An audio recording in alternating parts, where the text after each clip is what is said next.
Okay, I started it. Namo Vishnupadaya Krishna Preshthai Bhutale Srimate Bhakti Vedanta Swamini Namne Namaste Saraswati Devim Gauravani Pracharine Nirvisesha Sunyavadi Paschatya Desatari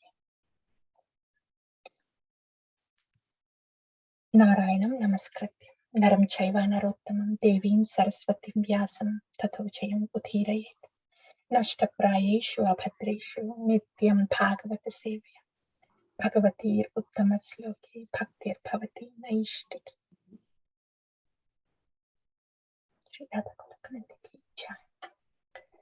Now, Hare Krishna, and we will be doing this 11th sloka, first canto, second chapter, 11th sloka.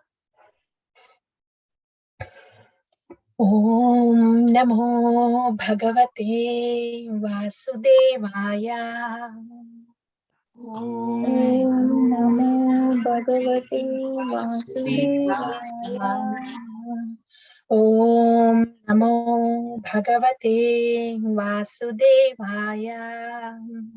Om Namo Bhagavate Vasudevaya.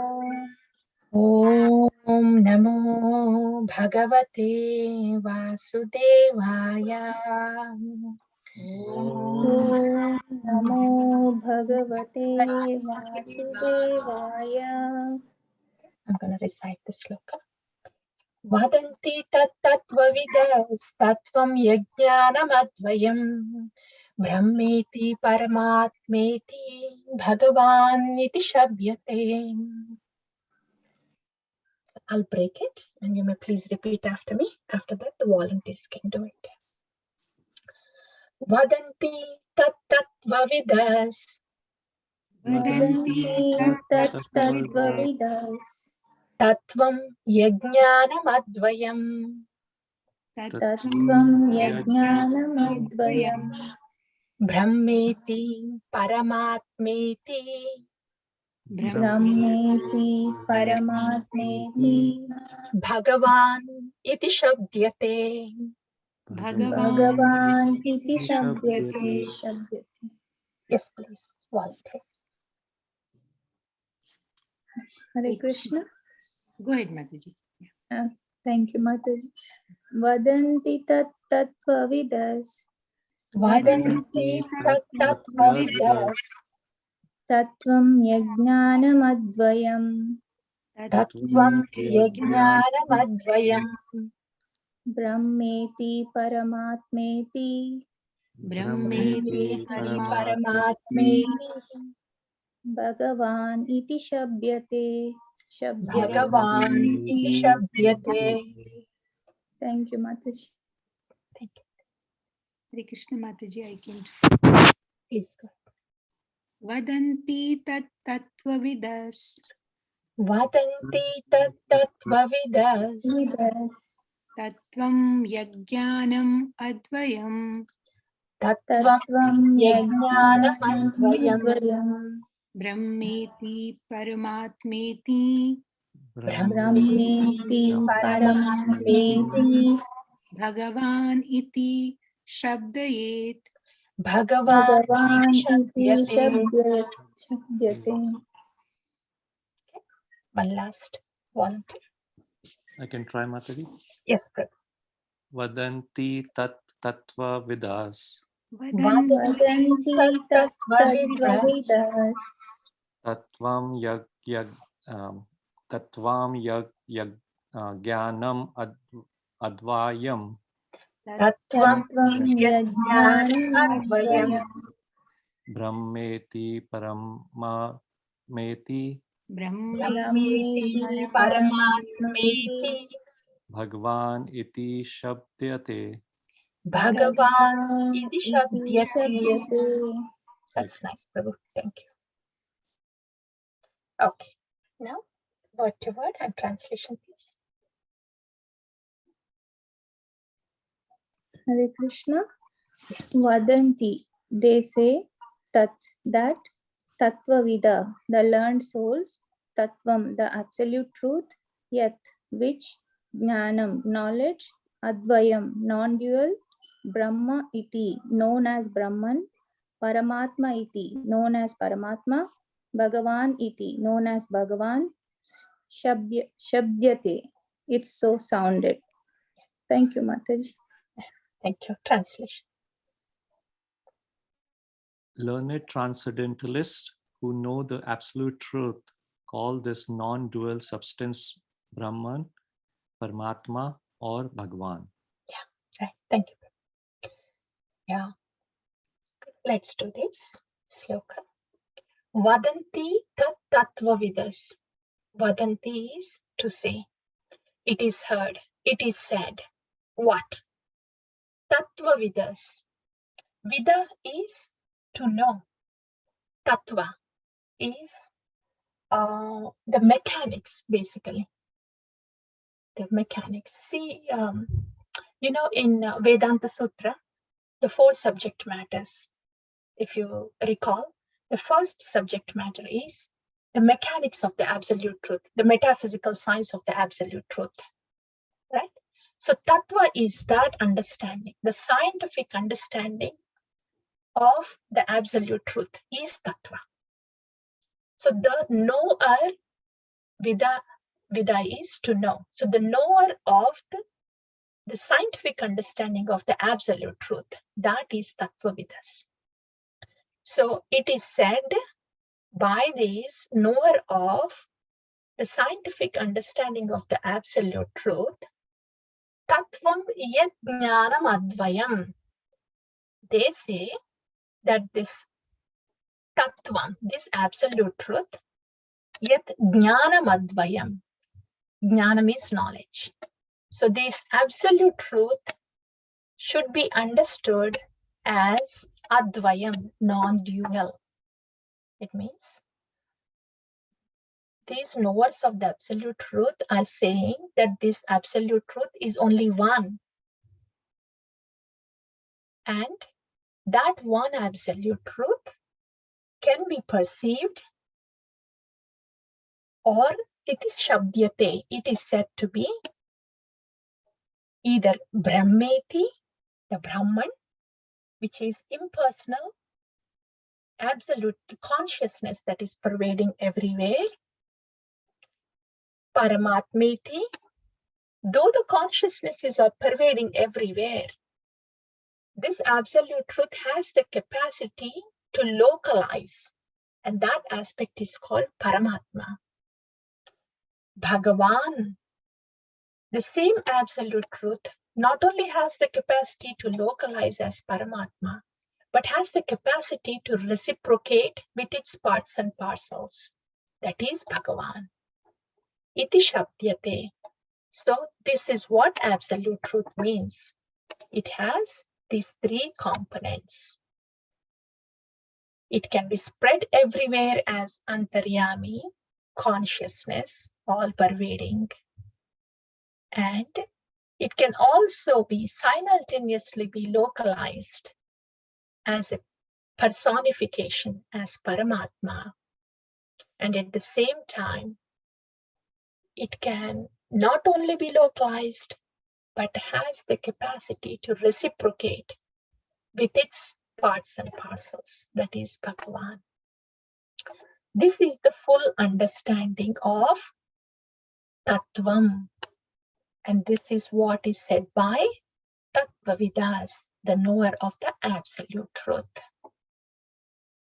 This is the meaning of the sloka.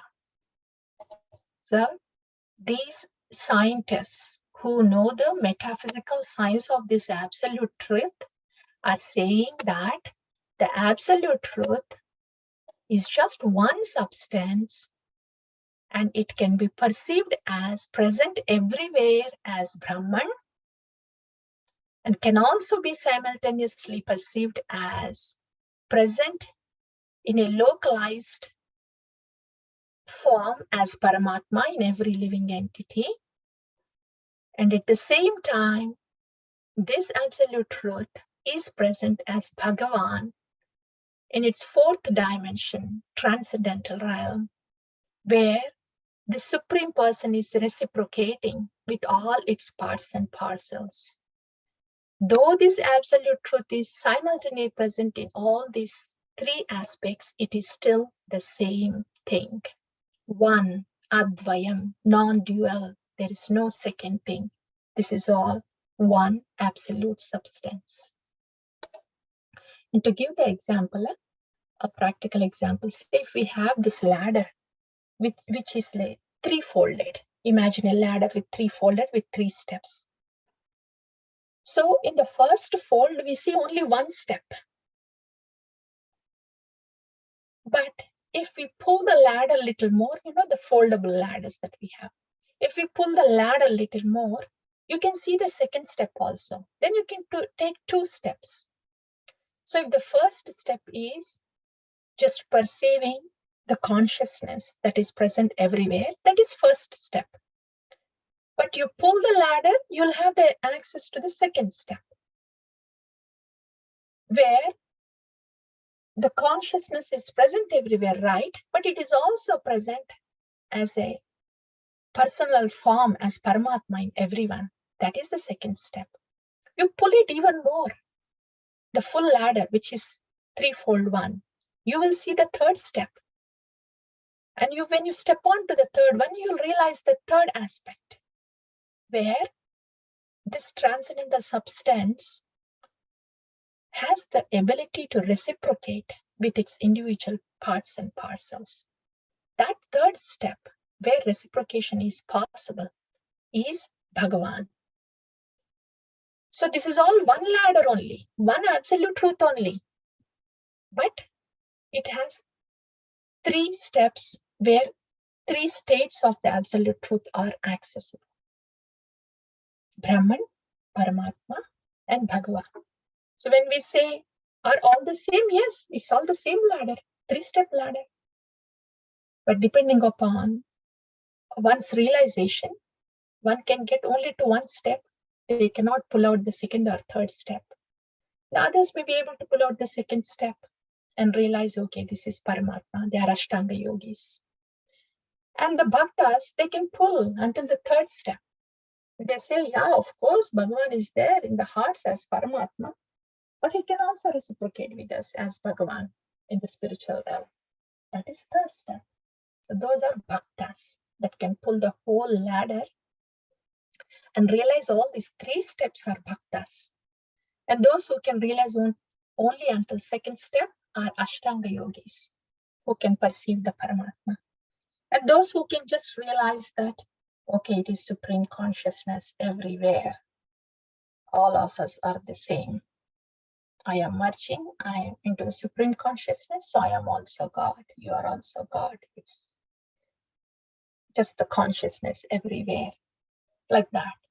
That is Brahman realization, only the first step. So I'll pause that there. That's the explanation. And I'll let you read the purport and maybe take the questions then. Does it sound okay, or take some questions now and then we'll go to the purport? What do you like? You can read the purport. Right, Prabhu? Yes, please go ahead. Start. The absolute truth is both subject and object, and there is no qualitative difference there. Therefore, Brahman, Paramatma, and Bhagavan are qualitatively one and the same. The same substance is realized as impersonal Brahman by the students of the Upanishads, as localized Paramatma by the Hiranyagarbhas or the yogis, and as Bhagavan by the devotees. In other words, Bhagavan, or the personality of Godhead, is the last word of absolute truth. Paramatma is the partial representation of the personality of Godhead, and impersonal Brahman is the glowing effulgence of the personality of Godhead, as the sun rays are to the sun god. Less intelligent students of either of the above schools sometimes argue in favor of their own respective realization, but those who are perfect seers of the absolute truth know well that the above three features of the one absolute truth are different perspective views seen from different angles of vision. Yeah, thank you. Thank you, Mataji. So, Srila Prabhupada is explaining what we have discussed with this example of threefold ladder. It's the same thing that Prabhupada has described. But if we take the example of sun, if we are just able to appreciate only sunlight and say that is God, if we are just seeing sunlight only, then that is Brahman realization. We are seeing light, we are seeing everywhere, but we are not looking at the sun globe yet. And we didn't make the sun God yet. So if we are just looking at the sunlight that is present everywhere and saying, okay, the sun is everywhere, light is everywhere, that is the first step of realization, Brahman.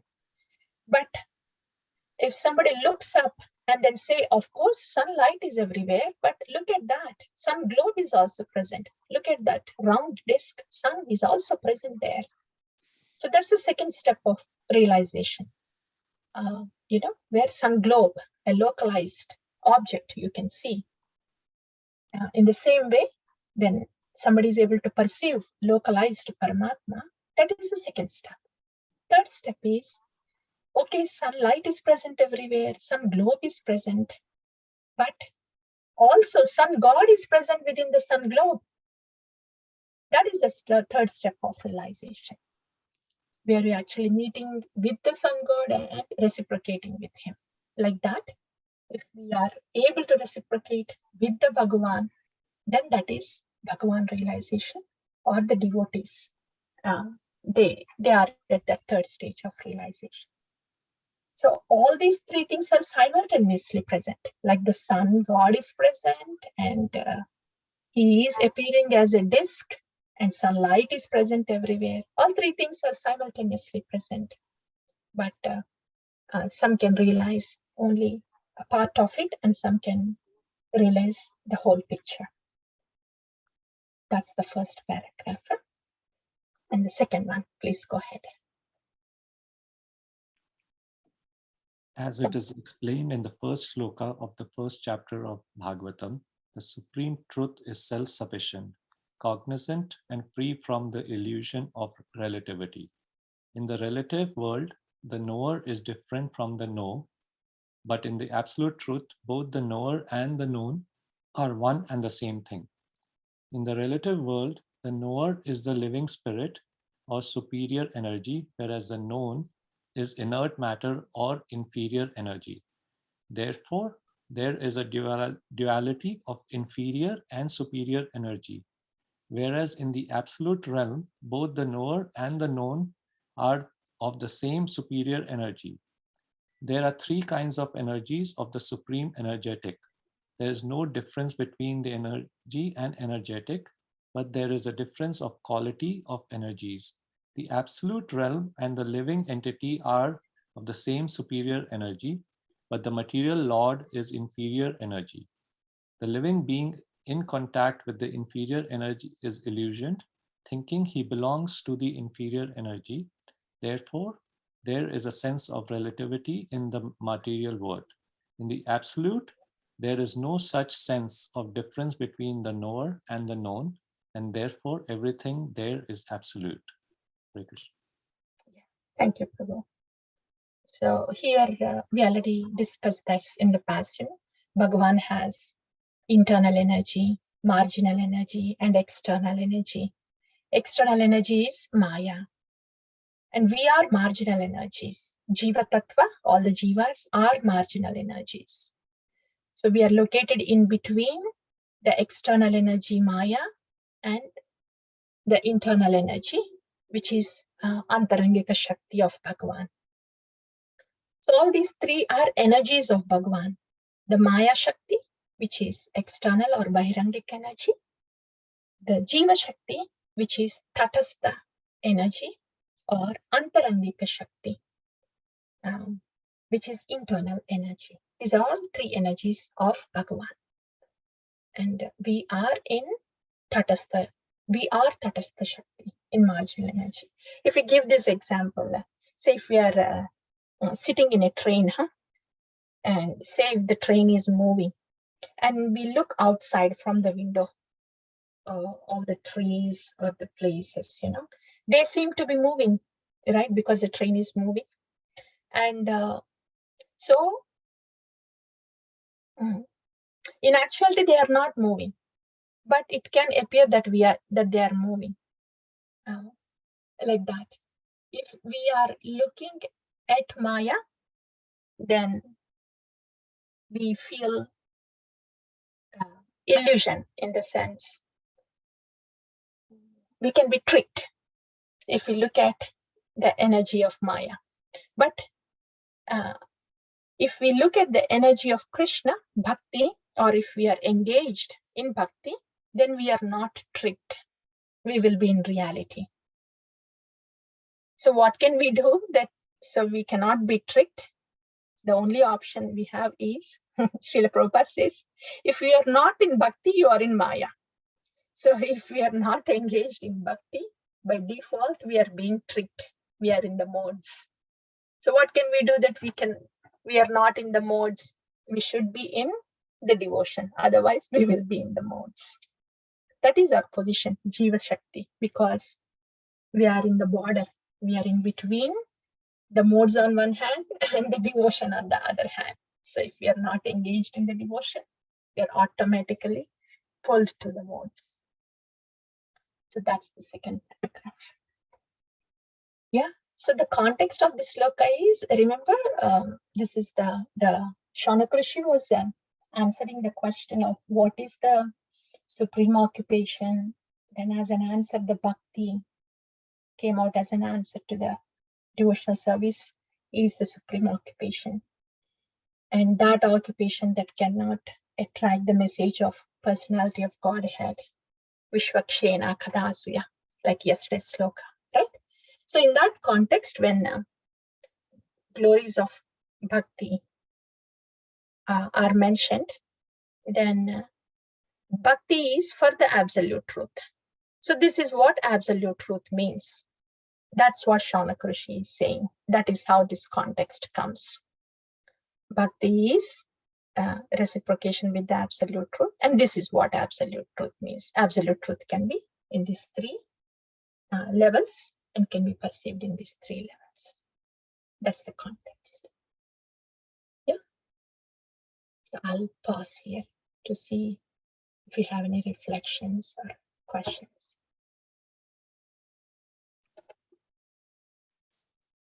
Mataji, a question on the Paramatma. So the people that try to achieve or realize the Paramatma, so their interaction, what kind of, do you know, Mataji, like what kind of interaction or what is their realization at that time? Yeah. It is said that Paramatma feature is only in the material world, Prabhu.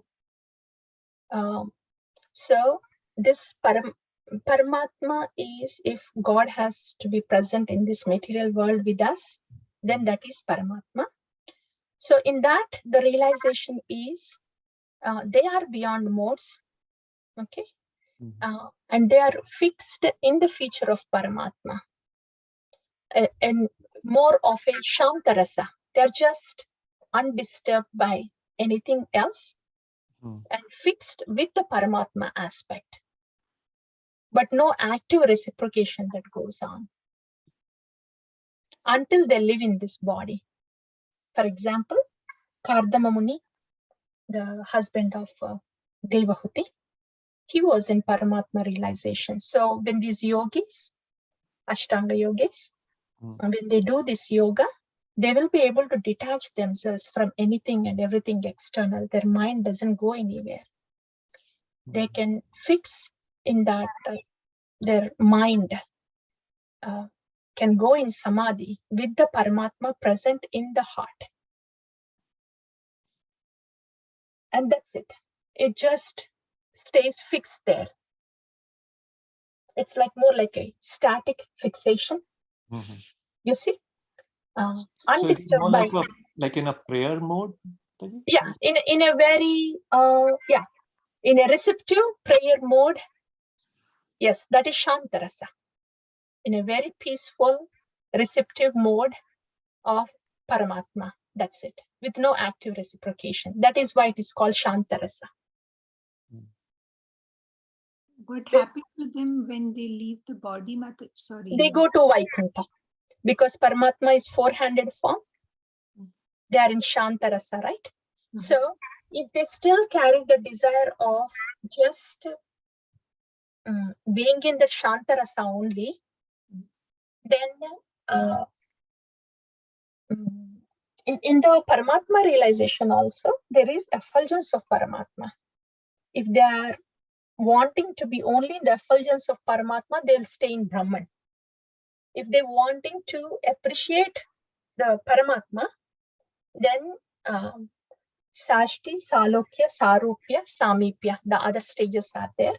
So they don't reciprocate much, like they're not like in Dasya Rasa, in Vaikuntha planets, where Lord Narayana, where the Vaikuntha Vasis can reciprocate with Narayana, that is Dasya Rasa. They don't go till there.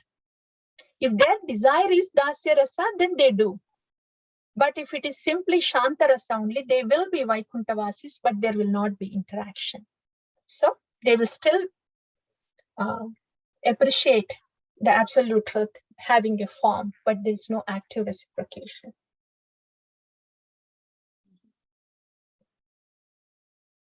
Generally, in the Vaikuntha, all the Vaikuntha Vasis, they do reciprocate, Mataji. So after they leave the body, they will be reciprocating in the Dasya Rasa. That is Vaikuntha. Paramatma realization is Dasya Rasa, Vaikuntha. But if they don't have the desire to reciprocate, then that their place will be Brahman, because there is no reciprocation. They just appreciate that effulgence as coming from Paramatma, and they just stay there peacefully. That's it. So, my understanding so far was, Mataji, that the liberation can only be granted by the Lord, like Vishnu or like Right. Krishna. And when we take the shelter of their lotus feet, that's the only way one can get liberation.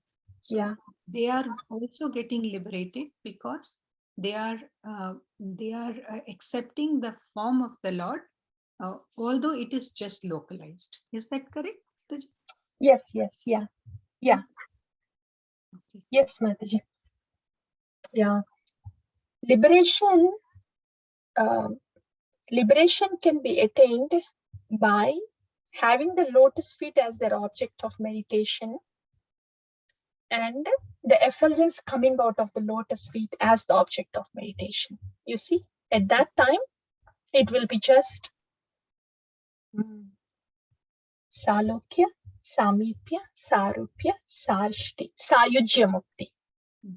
So if they are looking at the effulgence coming from the lotus feet, it is also, please note that it is taking the shelter of lotus feet, but the effulgence of the lotus feet. Yeah. So if they are taking the shelter of the effulgence of lotus feet, then it is Sayujya Mukti. So they will be in the effulgence of the lotus feet eternally. That is Sayujya Mukti.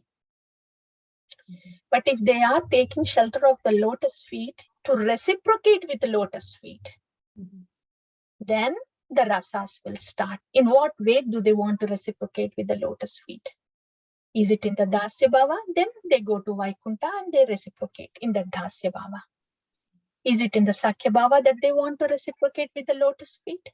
Then they go to different planets where Sakya Bhava is allowed. And then Vatsalya Bhava, that's how they want to reciprocate. Then they will go to, they will be given those positions where they can have Vatsalya Bhava reciprocation, like Mother Yashoda, Devaki, like that. So all these are reciprocations, and all these are taking shelters of the lotus feet. Yeah.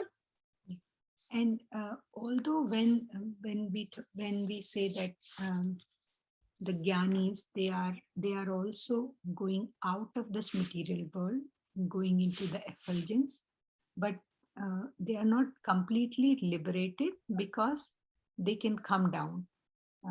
Right? Is that right? Yeah. Srimati? Okay. Yeah, there are two understandings here, Mataji. Mm. See, in this way, if somebody is taking shelter of the effulgence of lotus feet and is entering Sayujya Mukti, that is also a transcendental state. So in that case, the fall down is uncommon because they are taking the shelter of the effulgence of the lotus feet, which is transcendental, right? But there is a purport in Srimad Bhagavatam in 10th chapter where Srila Prabhupada says, patanti yada. Even though vimukta manyada, they think they are liberated, but they will fall down. That is a different story.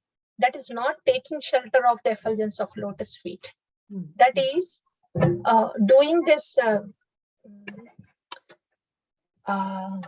Shat Chakra, and then doing this Jnana Yoga, and they think they have come to that platform of merging with the Brahman. They think it's not. That's why Mukta Manyada, they think they have merged.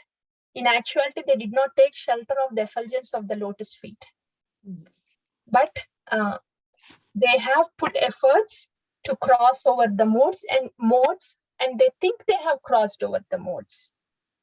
And the meaning there is, for those who think that they have crossed beyond the modes and have come to the transcendental platform, they only will fall down because in actuality, they did not take the shelter of the lotus feet of the Lord.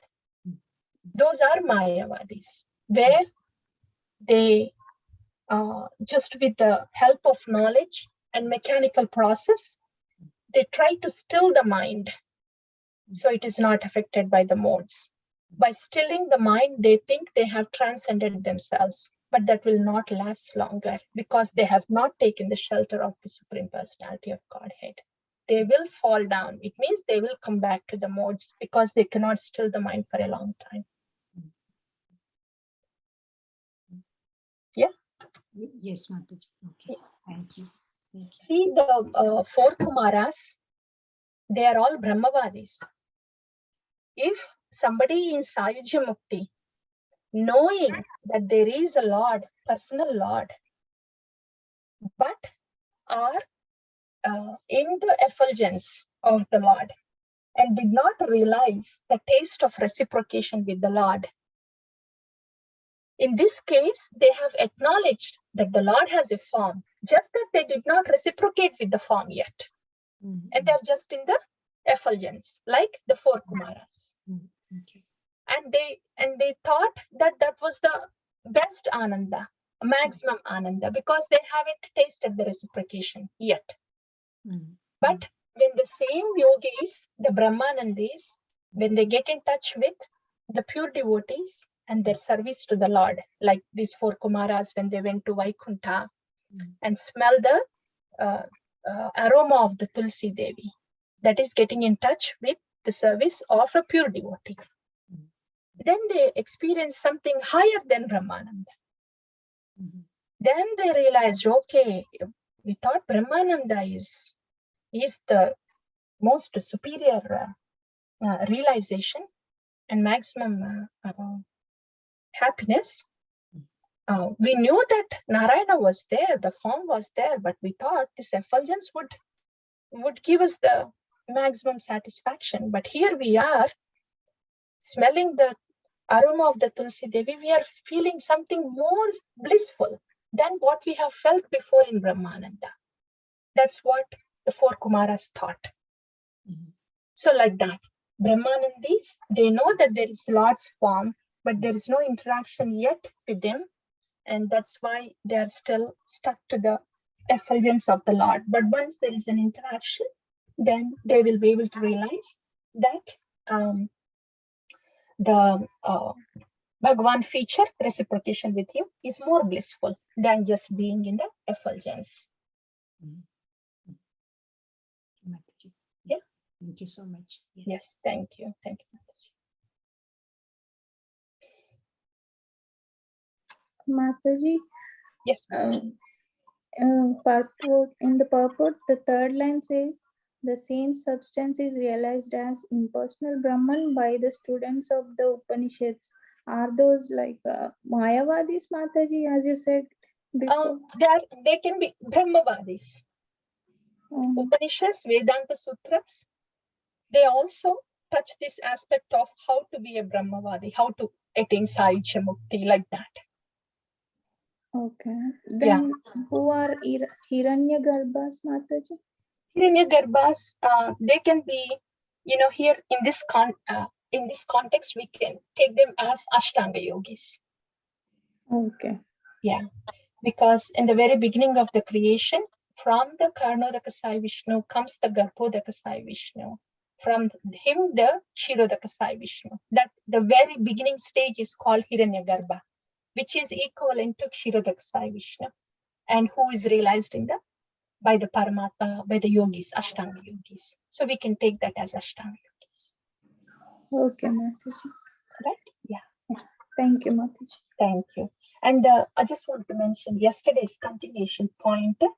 Josla Mataji, you were asking about the personalities, right? The Ganesha.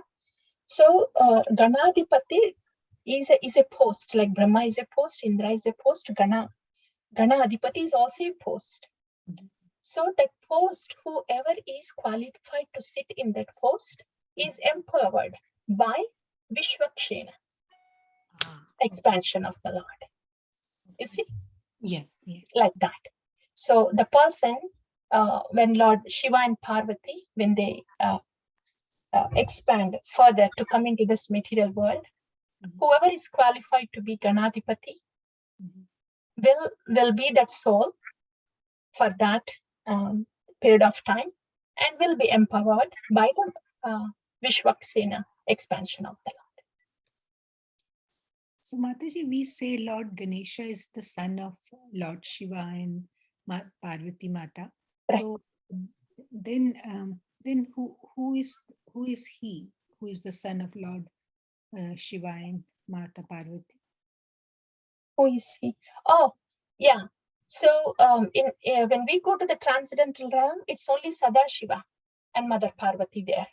There's no description of Ganesha or anybody there. And the same Sadashiva is expanded until Gopishwar Mahadeva. And the same Bhavani is expanded as Yogamaya until Goloka. So they are transcendental personalities. But when they are expanding and coming to this world, like, Paramatma feature of Sankarshana, then whoever is the soul that is qualified to be Ganesha for that particular period of time, then that is Ganesha for that period of time. And that will be the son of the expansion of Mother Parvati and Shiva in this world.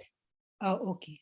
Yes. Whoever will be qualified Yes, will be the exactly. son. Exactly. So if we imagine that the son of the Jagat Mata and Pita, Mother Parvati and Shiva, as a throne, if we consider that as a throne, the son of that couple as a throne, like Brahma throne, Indra throne, Ganesha throne, like that. So qualified person will be there. So son for that period of time. Yeah. So that qualified soul will be placed in their custody of that couple. Okay. Yeah. Thank you, Mataji. Yes. Yeah. Thank you. That is bringing me to another question. I mean, I will not ask here. I mean, I will say it, but you don't have to answer that. That Sadashiva Tattva. Then in spiritual world, who is he and how is he different than Vishnu? But I think in that lecture you have covered that. Yes. Yeah.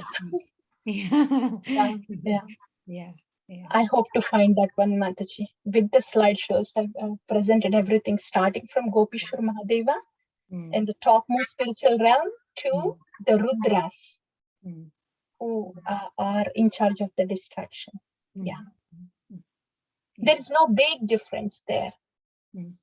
Not a big difference there. But again, that will be a topic by itself. Yes, yes, Mataji. Yeah. Yeah. Yeah. Thank Uh, you. Thank you. Thank you. Yes. Shall we move to Acharyas, please? Is that okay? Yes, Mataji.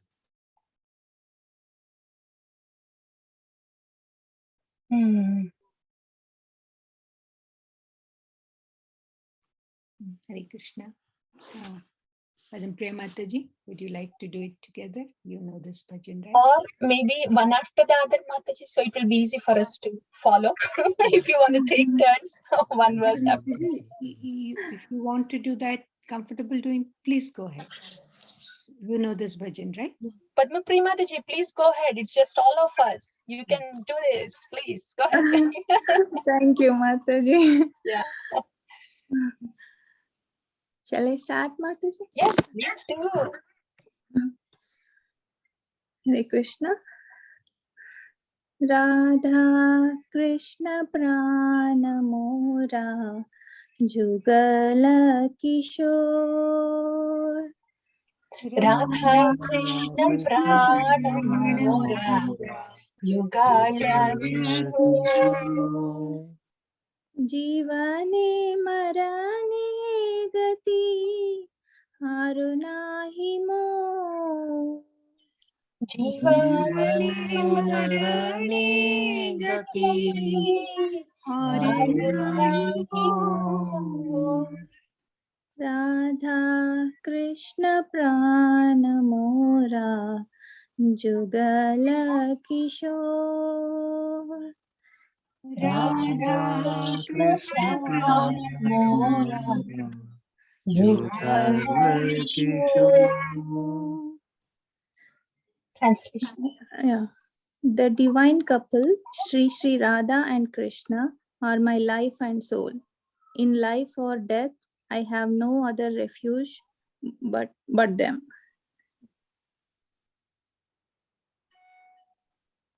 Kalindira kule keli kadambe ravana Kalindira Kule Keli Kadambe Ravana Ratana bedira upa Gosha bodhu jana Ratana Vedira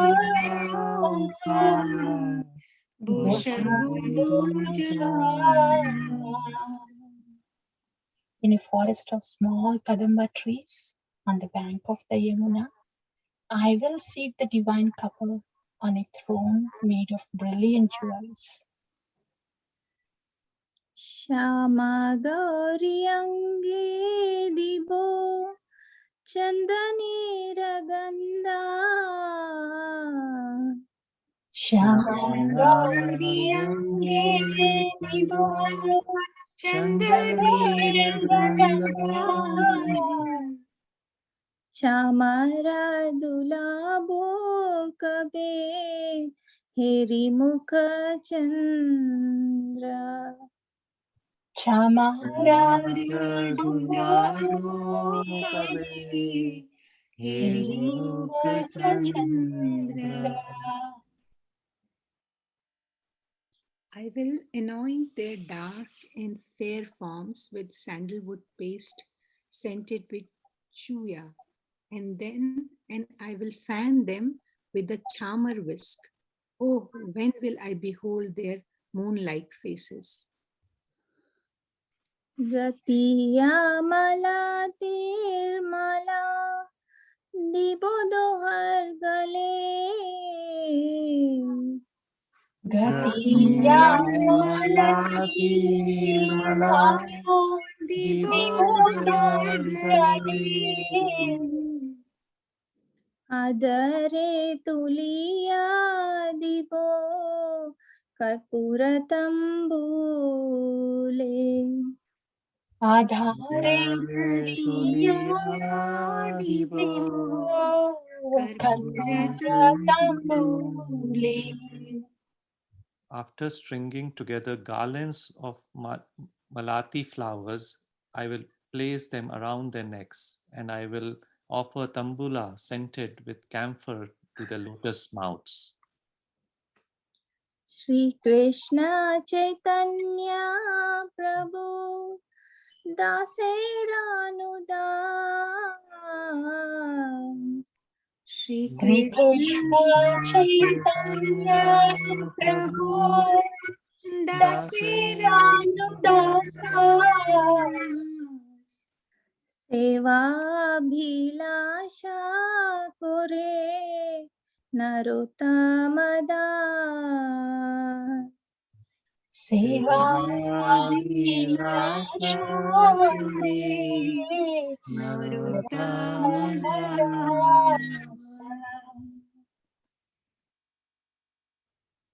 With the permission, Number 6. Narottam Das, the servant of Sri Krishna Chaitanya Prabhu, longs for this service to the divine couple. Oh, actually, they are misplaced. Yeah, Yeah, yeah. misplaced, yeah. Lalita Vishakadi Jatasaki Vrinda Lalita Vishakadi Jatasaki Vrinda Agnaya Koribo Seva Charanaravinda Agnaya Koribo Seva Charanaravinda. With the permission of all the Sakis, headed by Lalita and Vishaka, I will serve the lotus feet of Radha and Krishna.